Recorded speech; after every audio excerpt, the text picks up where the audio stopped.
Yeah, freedom and fun. Welcome back to Hannity. Now, it's no secret that the mainstream media has been more complicit in the Obama administration's massive cover-up of the Benghazi terror attack and has essentially tried to tell you that even though 4 innocent Americans lost their lives, this is somehow not a story. Now, for example, there was no coverage of Benghazi or the newly formed Select Committee on any of yesterday's evening news programs, and that means on ABC, NBC, or CBS.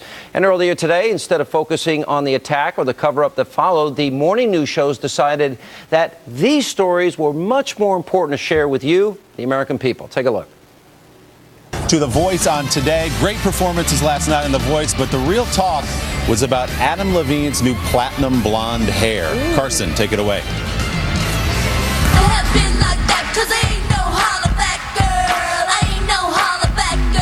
It's fashion's biggest night. I relish the idea of the dress up. It's the most glamorous night of the year anywhere. It blows the Oscars away. We don't say! The Metropolitan Museum of Art's Costume Institute Gala, or Met Gala for short, has become the hottest ticket among A-listers.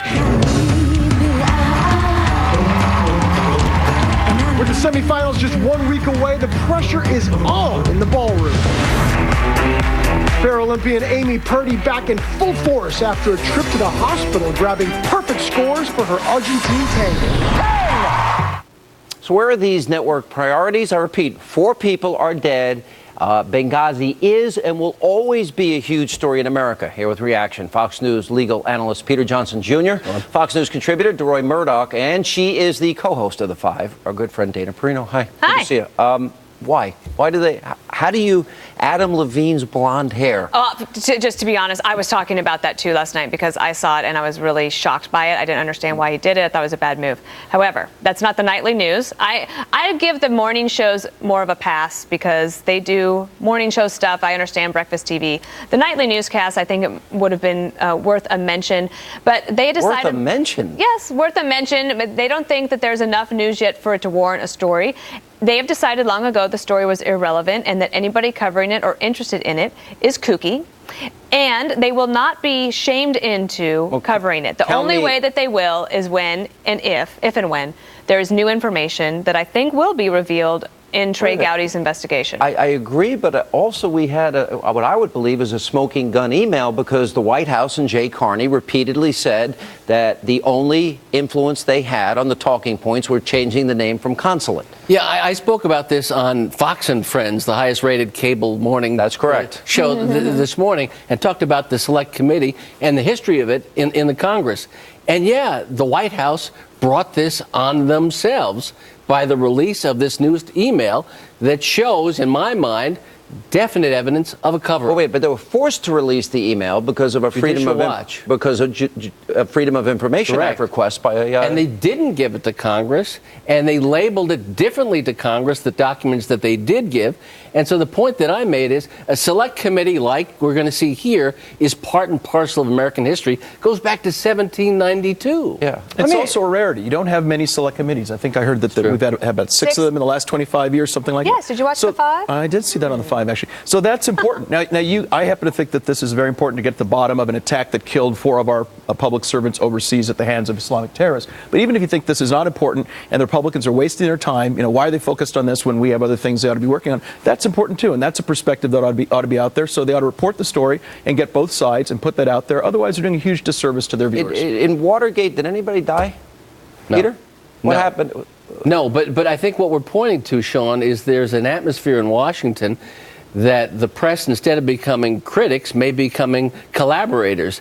Instead of becoming discerning explainers of the news, they're becoming sycophants and clacks and shills and applauders. Oh, Mr. President, that's wonderful. Oh, really?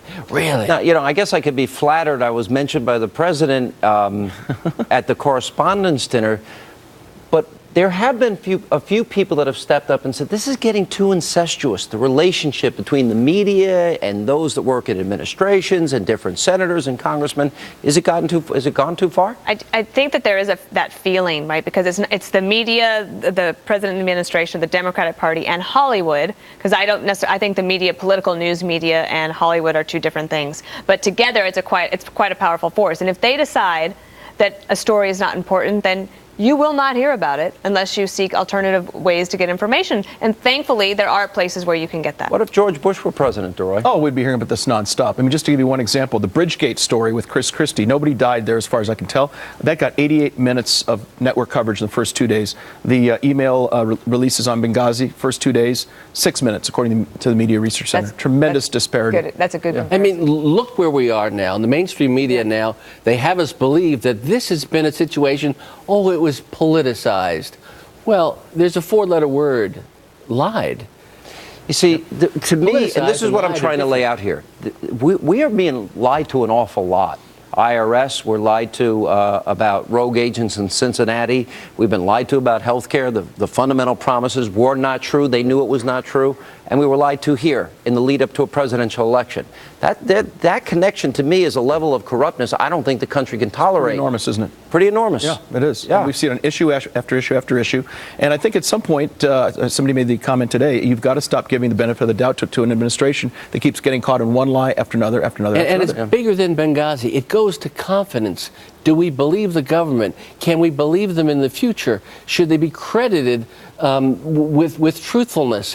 What can we expect? What can our children expect going forward? All right, guys. Good to see you all. Appreciate it. See you. Thank you. Peter? Yeah.